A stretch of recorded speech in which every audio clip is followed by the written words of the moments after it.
30,000 Romans faced up to 44,000 Macedonians at Pydna and won in less than an hour.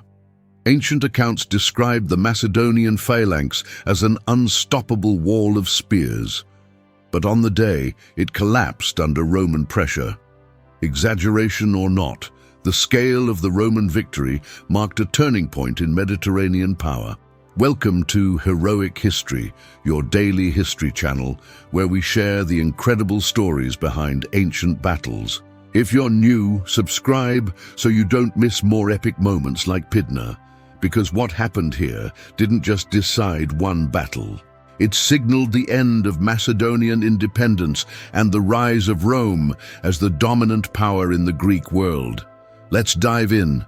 At this time, Rome had already crushed Carthage in the Punic Wars and was starting to expand east. That expansion eventually brought them face to face with Macedonia, the last strong kingdom of the Antigonid dynasty, whose roots went all the way back to Alexander the Great. The Hellenistic world, Alexander's old empire, was fragmented and weakened by now, and outside powers could really push around these states. Even places like Pergamum and Rhodes, which were technically allies, often had to call in Rome just to keep Macedonia in check. Basically, Rome found itself in the role of the regional power broker, and they were more than happy to use that position to tighten their grip and expand their influence.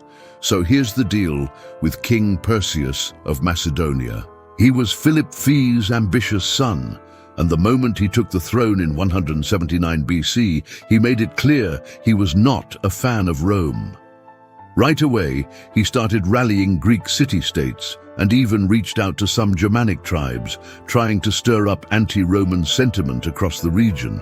Some of his moves were pretty bold, like marching his army to Delphi and expanding his influence in Thrace and Iria. And naturally, this set off alarm bells for Rome's allies like Aemon II of Pergamum. Aemenes even gave a fiery speech to the Roman Senate accusing Perseus of aggressive designs, basically saying he was gearing up for war. That speech helped push things toward the Third Macedonian War. A Roman delegation told Perseus to back down or basically give up his independence. And guess what? Perseus refused. Boom! Rome declared war. At first, the war didn't really go either way. Rome scored a few small victories, sure, but they also ran into a serious setback at the Battle of Callinicus in 171 BC, where Perseus' cavalry beat a Roman force. That win boosted his reputation big time. After that, things kind of stalled.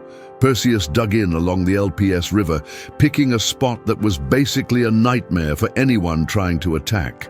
The river itself acted like a natural barrier. Anyone crossing it would be slowed down and exposed.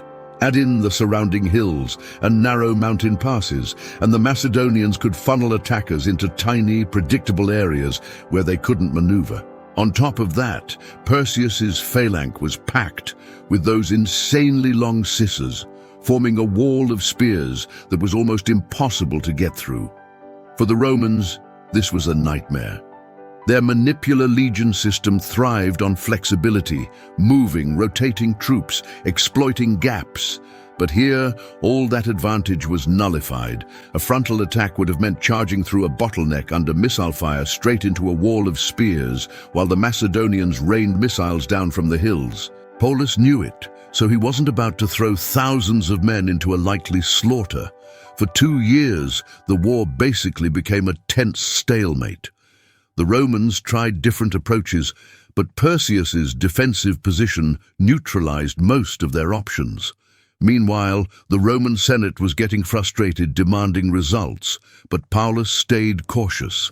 That's when Rome brought in a new guy, Lucius Aemilius Paulus, with one simple order: end this war. Rome fought very differently from the Greeks. Greek leaders often accepted negotiations or compromises, but Rome had one rule: total submission, no compromise, no gray areas. You either won completely or lost completely. This was the kind of challenge that showed just how good Paul was as a strategist. He wasn't just a general, He was a master at combining clever tactics with psychological moves to force the enemy into a fight on his terms. An experienced consul and commander, he was known for being careful and disciplined, personally training his troops and earning a reputation for judgment, diligence, and skill, all of which he would put to the test during the Pydna campaign. His solution to the problem knocked Perseus off his unbeatable spot on the LPS River. But instead of attacking head-on, a mistake earlier Roman commanders had made, Paulus played it smart. He sent a small force under Publius Cornelius Scipio Nasica Corculum on a flanking move along the coast, setting the stage for a decisive confrontation. A Roman deserter warned Perseus about the maneuver, so Perseus sent a large force to block the approach. But that's exactly what Paulus wanted. His plan worked, forcing Perseus to abandon his strong position and pull back north to Pydna to protect his supply lines. And that's when Perseus was finally forced to fight on open ground, a plain that was much less favorable for his army. Paulus's choice of battlefield near Pydna was pure strategic genius. The landscape there was rough and uneven, not exactly the kind of place where armies usually want to fight. That actually worked in Rome's favor. The Roman manipular legions were super flexible and could handle rugged terrain much better than the Macedonian Phalanx. The Phalanx, with its tight rows and ridiculously long spears, needed flat ground to stay cohesive. On uneven ground, those long spear lines could easily break apart. By picking this terrain, Paulus wasn't just gaining a physical advantage. He was messing with Perseus' head. He forced Perseus into a corner. In order to protect his supply lines, the Macedonian king had to leave his strong position and fight on a field chosen by the Romans. It was a trap as much psychological as it was tactical. This move is a perfect example of the Roman way of war. Even when they weren't the most brilliant tacticians in every fight, they excelled at adapting, using every tool available, politics, logistics, psychology, to tilt the odds in their favor. Paulus showed this brilliantly at Pydna, using a clever ruse to create the perfect conditions for his army. Moves like this are exactly why Rome kept rising as a superpower, but creating the perfect conditions was just the beginning. The Battle of Pydna is often seen as the ultimate showdown between two of the strongest military systems of the time. Rome's flexible Manipulians and Macedonia's nearly unstoppable Fouls. Looking closely at the clash shows not just the strengths of each side, but also how outside factors could turn those strengths into deadly weaknesses. For centuries, the Macedonian Phalanx was the ultimate symbol of military power, shaping the way wars were fought during the Hellenistic era. Developed by Philip II and perfected by his son Alexander the Great, the Phalanx wasn't just a mass of soldiers. It was the beating heart of a proud empire. Its success was legendary, influencing infantry tactics and military strategy for generations. At its core, the Phalanx was a dense block of infantry. Each syntagma had 256 men arranged in 16 rows, of 16 designed to maximize offensive power while providing a solid defensive front. The tight formation encouraged teamwork and discipline, which were crucial for holding the line under pressure. Despite being made up of smaller units, the Phalanx couldn't match the flexibility of the Roman legion. The secret weapon of the Phalanx was the sarissa, a massive spear that could range from 13 to 20 ft in Alexander's time, and even longer in later Hellenistic armies. Soldiers had to wield it with both hands, which meant they could only carry a small shield strapped around their neck. This gave the Phalanx an incredible reach, allowing multiple rows to push forward at once, creating an almost impenetrable wall of spear points against traditional hoplites or shorter armed foes. It was devastating. But there's a catch. The sarissa's size also created critical weaknesses. At close range, it was almost useless, and the small shield left soldiers vulnerable compared to a Roman scutum. The dense formation that made the Phalanx so powerful also made it clumsy. Rotating, Turning or splitting units could cause chaos. Its specialization was a double-edged sword, total dominance in the right conditions, but serious vulnerabilities if the enemy exploited them. The Macedonians' battlefield doctrine, often called the hammer and anvil, relied on the phalanx as the anvil to pin the enemy, while heavy cavalry, the hammer, struck from the flanks. But this plan demanded perfect coordination between units. Any misstep, rough terrain, or tactical trick could turn that invincible wall into a trap for itself. In short, the phalanx was a masterpiece of military engineering, but it had clear Achilles' heels. The phalanx was extremely vulnerable from the sides and the rear. It was cumbersome, hard to maneuver, and struggled to react quickly to unexpected threats. That one-dimensional style of fighting, normally a strength, could turn into a fatal weakness if the enemy played their cards right. In total contrast to the rigid, specialized Macedonian phalanx, the Roman army represented a whole different philosophy: endurance, discipline, and adaptability. Their Manipulian system was built to be flexible and versatile. The Romans focused on standardization, strict discipline, and learning from the enemies they faced. Practical lessons that helped them improve with every campaign. This stark difference between the two military powers set the stage for an inevitable clash, where each side's military doctrine would be put to the ultimate test. The Roman manipule system was revolutionary. A legion was broken into smaller, semi-independent units called manipules, usually around 120 men arranged in a checkerboard pattern. This decentralized structure gave Roman commanders a huge tactical advantage, letting them move and react efficiently across all sorts of terrain, a skill that had been key to conquering the Italian peninsula. Then there's how all their equipment worked together like a well-oiled machine. The pilum, their heavy throwing spear, was more than a weapon. It was a psychological shock tool. Launched just before the clash, it could pierce enemy shields, bending or jamming them and breaking formations. Modern analysis shows the effect came more from the spear's weight and narrow tip, pinning the shield, than any intentional bending. But either way, it caused chaos in enemy ranks. The scutum, the large rectangular shield, wasn't just defensive. Roman soldiers used it to push and shove opponents, creating openings to exploit. And once the enemy's long spears were neutralized, the gladius, a short double-edged sword, became deadly in close combat, far more effective than the shorter Macedonian sword. But weapons alone weren't enough.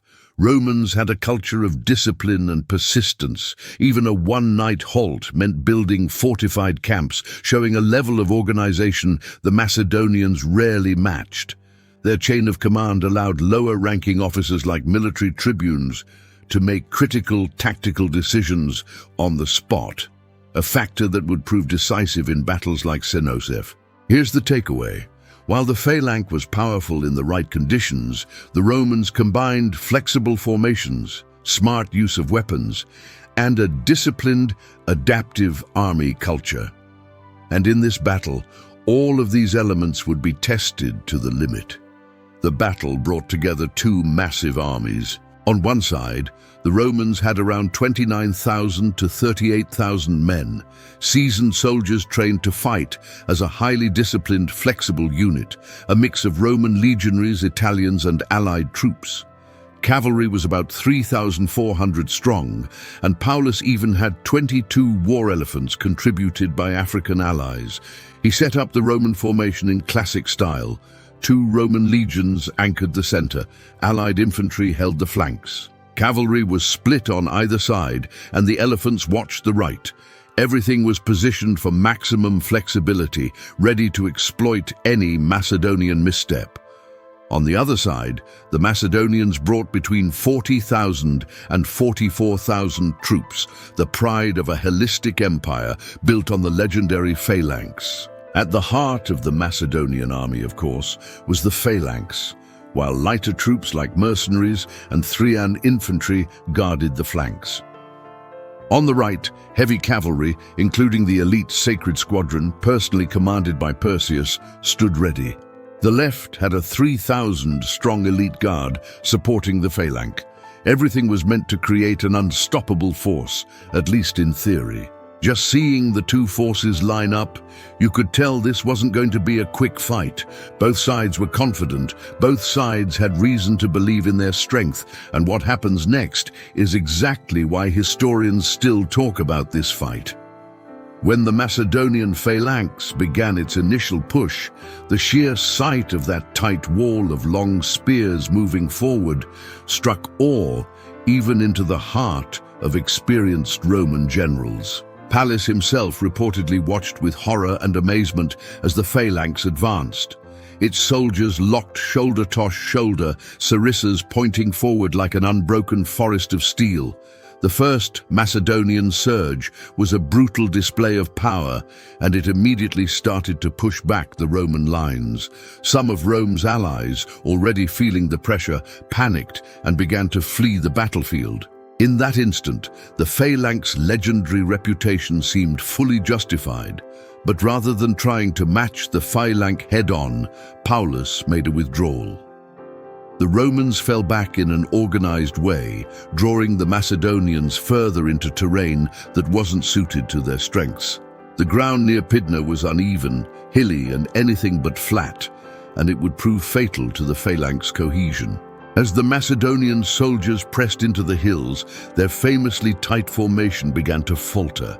Their straight lines, which had been almost invincible on flat ground, started to lose connection. Small gaps appeared in what was supposed to be an impenetrable wall of spear points. Paulus didn't wait a second. He saw the moment of opportunity and gave the order. His legions were to exploit those gaps immediately. This was the Romans' moment to shine. Their soldiers, equipped with short swords, the gladius and heavy scuta, were designed for close combat.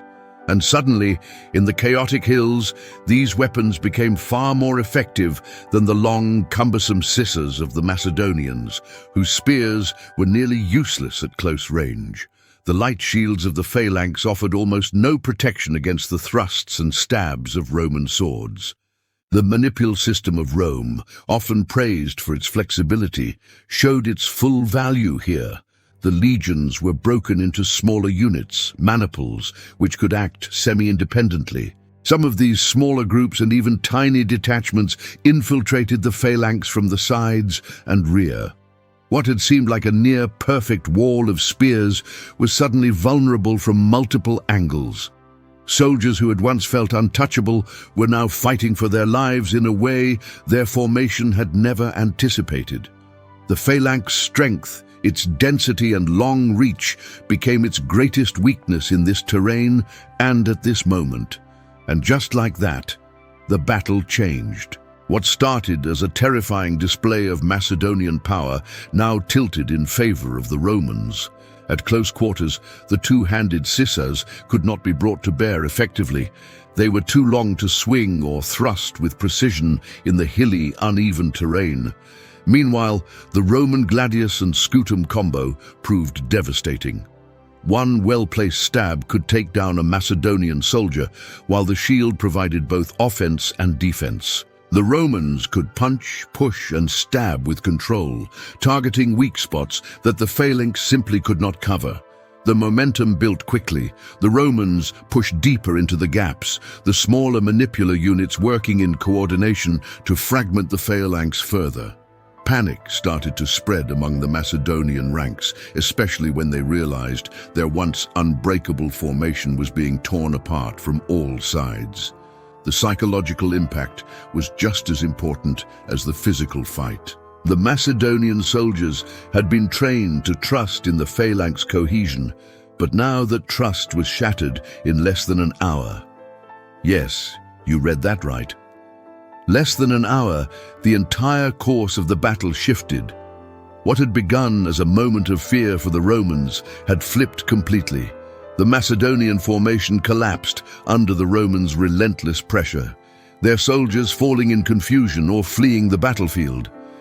Looking at Pydna, one thing becomes crystal clear. The flexibility of the Roman legions, whether in organization, tactics, or mindset, was the game changer. The Macedonian Phalanx was a perfect war machine for ideal conditions, a force built to dominate on flat open ground. But the Romans, they were practical, adaptable, and willing to work with the messy reality of war. They didn't just march straight into the Phalanx where it was strongest. No, they set the stage so the Phalanx would show its biggest weakness, all on its own. And while terrain and tactical flexibility were critical, sources also point to a big part of Macedonia's failure: Perseus himself. Traditionally, the Macedonian army relied on the hammer and anvil strategy. The Phalanx acted as the anvil holding the enemy in place, while heavy cavalry, the hammer, would smash the sides. But at Pydna, the cavalry, which was supposed to be the hammer, didn't really get involved. Some historians suggest it was almost a silent protest against Perseus by the Macedonian nobility. Others claim the king simply fled with his cavalry. Either way, leaving the Phalanx flanks exposed was catastrophic. Those long scissors that were so deadly frontally could do nothing against a Roman legion attacking from the side or rear. And then there's Perseus's final failure. In the decisive moments, he fled the battlefield. The surviving Macedonian infantry who had fought to the death called him a coward. Meanwhile, the king and his cavalry escaped with almost no losses. This wasn't a case of a weak phalanx. It was a phalanx abandoned by its leader at the critical moment. Pydna shows that a system doesn't fail because it's outdated or inherently flawed. It can fail when leadership collapses or when a proud doctrine is applied in the wrong way. Lucius Aemilius Paulus's strategic patience and tactical skill clearly outshone a hesitant opponent in Perseus. But Roman success didn't rely solely on formations and planning. Psychological warfare played a big role too. From the shock effect of the pilum to the chaos caused when a Roman standard was thrown into the enemy lines, the Romans were masters at breaking both the enemy's formation and their morale. They knew that war wasn't just about weapons, it was about mind games as well. The results were staggering. So why does Pydna matter so much? It's a classic military lesson. Strategy and adaptability can overcome brute strength and rigid doctrines. The Phalanx, for all its fame and terror, was essentially a perfect machine that needed ideal conditions. The Romans didn't try to fight it on those terms. They made it play on terrain and in circumstances where it would fail. And when leadership cracked, the unstoppable became vulnerable.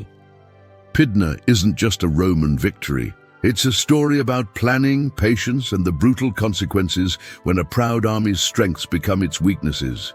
After Pydna, Rome didn't just win a battle, they sent a message.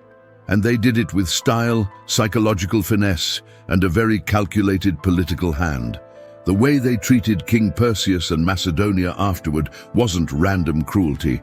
It was a masterclass in power politics. Rome wanted the whole Hellenistic world to see one thing loud and clear: cross Rome and you'll be utterly crushed. Pydna sealed the fate of Greek independence. Macedonia was no longer an independent kingdom. It became a Roman province. Instead of just annexing Macedonia outright, the Romans split it into 4 client republics, each isolated from the others. Citizens couldn't marry or own land outside their borders, cutting off any hope of reunification or rebellion. This wasn't just bureaucracy, it was strategy. Divide to rule, make them weak and suspicious of each other, and you prevent a future uprising before it even starts. And then there was the ultimate humiliation for Perseus, the last of the Antigonid kings. He was paraded through Rome in chains during Paulus' victory procession, a very public reminder of Rome's absolute power. Imagine the guy, once a descendant of Alexander the Great, reduced to a cautionary tale. He would die in prison a few years later, but the spectacle of his defeat echoed across the Mediterranean, signaling a new era of Roman dominance. The Phalanx, once the pinnacle of military might, showed its fatal flaw at Pydna. After Pydna, the Phalanx, once the backbone of Macedonian warfare, essentially vanished from the battlefield, marking the end of an era in military history. Rome's prestige and wealth skyrocketed. The spoils from Macedonia were so vast that in 167 BC, Rome even cancelled direct taxes on its citizens. That financial independence meant Rome could keep expanding without straining its own people, a key factor in building an empire. So the legacy of Pydna isn't just a story of one battle, it's a lesson in how a rising power consolidates victory, projects authority, and ensures long-term control. Rome combined battlefield strategy, psychological warfare, and political maneuvering into a single, unstoppable approach. Pydna didn't just end the independence of Macedonia, it signaled the decline of the Hellenistic era and the dawn of Roman domination across the Mediterranean. And that's why when we look back, Pydna is a turning point in history where the balance of power shifted forever. Thanks for sticking around until the end. If you enjoyed this deep dive into Pydna, hit that like button, drop a comment with your thoughts, and share it with your fellow history buffs. Don't forget to subscribe so you won't miss tomorrow's episode. We've got another epic battle coming your way.